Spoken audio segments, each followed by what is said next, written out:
You're listening to Good Fit, Poor Fit, a podcast that explores the interaction between people, design, and activity. Good Fit, Poor Fit is part of the Universal Design Project, a nonprofit organization with a vision for every community across the USA to have a surplus of homes and opportunities for social participation that are universally and financially accessible. Learn more at universaldesign.org. Hi, listeners. Welcome back for yet another special episode in our series, UD and Me. Today, we'll be introducing you to Viola Dwyer. She is helping us out with some business development in our organization, and she is also one of our very important design advisors. She and her husband, Dan, are fantastic advocates for design and for people with disabilities. They tell it like it is in their YouTube channel, The Ginchiest, where they share their life experiences and educate people about disability. You should subscribe to their channel, and I will link it in the show notes. But without further ado, I would like to welcome Viola. And Viola, please feel free to share a little bit more about your background and what you do. Thanks so much, Sally. I am a Philadelphia native, and I have been in a variety of industries, primarily in financial services. But recently, in October of 2020, my husband and I started this YouTube channel, and really it was birthed from our experiences and frustrations at times with lack of design or consideration for those with disabilities and what our unique experiences are like. So I'm so happy to be a part of the show today. Thanks for having me. Yes, we're so excited to have you. Your YouTube channel really shows how you got interested in universal design with your own experiences at home. Can I ask, how did you get familiar with the Universal Design Project? I think it was a bit of a roundabout because I also am a part of a group online called Lunch Club, where they match you with an individual per week, and you get to learn about their business and what they're working on and see if there's some mutual efforts that you might be doing in your work lives. And so one contact I met there referred me to this organization, Universal Design Project. And I was so excited to learn about this organization. And then I reached out to Scott and Sarah, and the rest really is history. So that's great. I'm also curious what brought you into the world of universal design in general. I've seen a couple of your YouTube videos and we've talked before, but for the listeners who don't know Viola, Viola is someone with firsthand experience with disability, which is why she is one of our design advisors. So maybe if you'd like to share with our listeners a little bit more about your personal experiences with disability and maybe if that shaped your interest in the world of universal design. Yeah, thanks, Sally. So I am a full-time power wheelchair user. I was born with a condition called spinal muscular atrophy that affects the communication between my muscles and my nervous system, and to keep it as succinct as possible. And so I've navigated life using a wheelchair, and I appreciate when there are spaces that consider more needs of people and that display the variation of the human experience, because there's a lot of people in this world that have different disabilities and different needs for space. And so I'm also very, very into interior design and making a space beautiful as well as functional. And so I started reading a couple of years ago when I was engaged to be married and looking to have our own home one day, into how to make it the most accessible. And I was introduced to the concept of universal design. And I started reading books on universal design, as well as there was one book, and forgive me because I don't remember the author, but it was called Accessible Homes, where it featured many homes built in the United States where they were just mind-blowingly beautiful as well as very, very functional. And I particularly care about the bathroom spaces and the kitchen spaces because I find those two spaces to be the least accessible when it comes to conventional housing. Yeah, I think we find that a lot here in the work we do. And it's interesting because those are the two most, I would say, the most commonly used spaces in the home. So it's a bummer that they typically aren't very accessible. But Viola, I'm also interested in your favorite universally designed space, product, design, or feature that is not home related that really speaks to you. Not home related. I would say the curb cut on the streets, because I grew up in the 80s and 90s where there were still many streets that had curbs and quite high ones. And so we were presented, my family and I, with the conundrum of, and a physical difficulty of moving around and being able to explore our neighborhoods and cities. So I would say the curb cut. And then the other thing too that was a huge benefit for me personally was when city buses here in Philadelphia, they used to have lifts that had stairs that converted into like a type of lift platform. And the driver had to have a special key in order to activate it. And this was in the early phases of the ADA being implemented.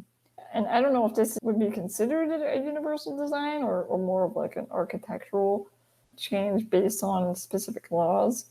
So you can correct me. But when they shifted from the lift design, where the stairs turned into this lift that was very dangerous and scary to ride on, to a fold out ramp that was so much more simplified because it was just two pieces of metal, or I don't know what exact material, that would fold out, or actually one piece. And it was just boom, you can just drive right on with your chair. Other people who had walkers or mothers who had baby carriages, they could also use this. And so that made me feel safer, as well it made me feel more integrated in society.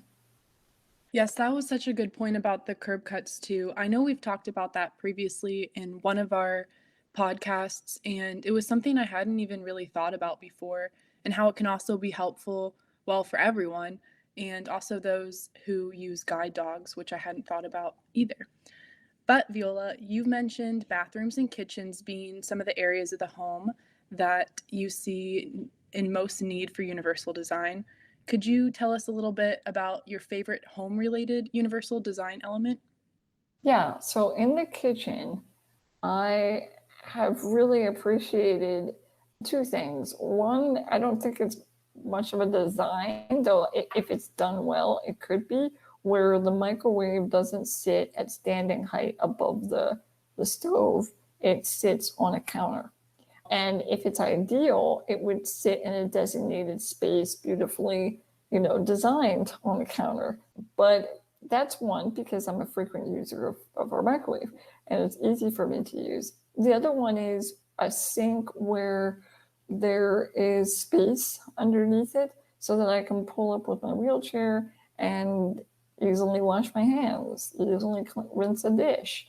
So, it allows me to actually use our kitchen. I wish I could tell you guys more, but unfortunately, I've been living in apartments for a while, and apartments are very limited in their implementation of universal design. So I don't have a lot to go on to talk about for the kitchen.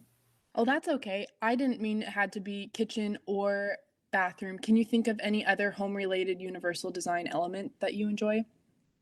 I really scratched my head over why so many apartment buildings, home builders do a shower tub combo.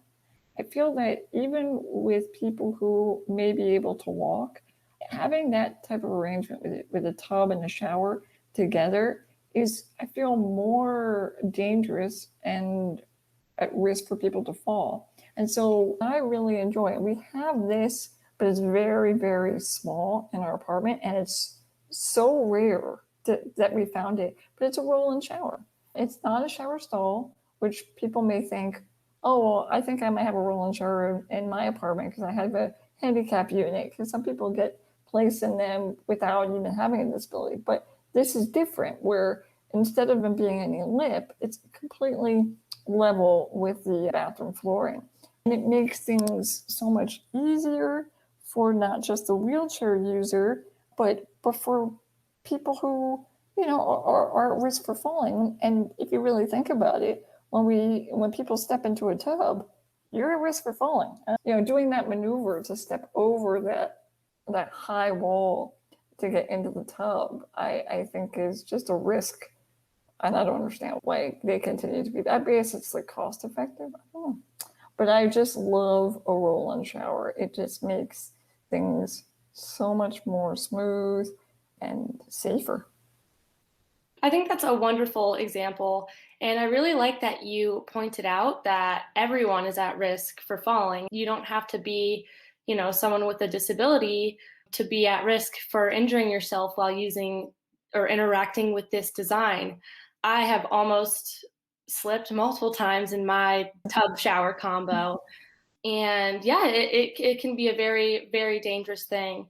I also like that these roll-in showers are becoming more desired now these days and almost are becoming like a spa-like shower. So I think that's pretty cool that this design is very universal, very functional for everyone, but it's also not something that necessarily looks quote unquote disabled or only for people with disabilities. So I agree, Viola. I love that roll-in shower.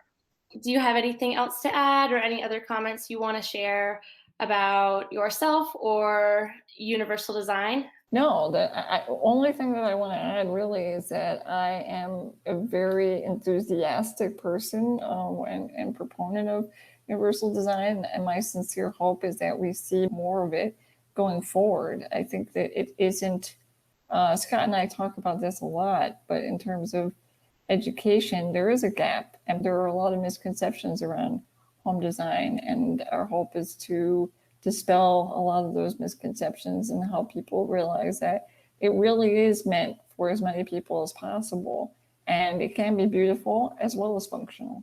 So I'm very excited to be a part of this organization. I really appreciate you guys taking the time to talk to me. Very well put. Thank you so much for joining us today. I love learning about everyone's favorite universal designs and more about how you and our other design advisors are coming into the world of universal design. So thank you so much for being here, Viola, and definitely go check out her YouTube channel, which will be linked in the show notes for those who are interested. Listeners, we hope you enjoyed meeting another one of our very important design advisors, and we will talk to you again very soon.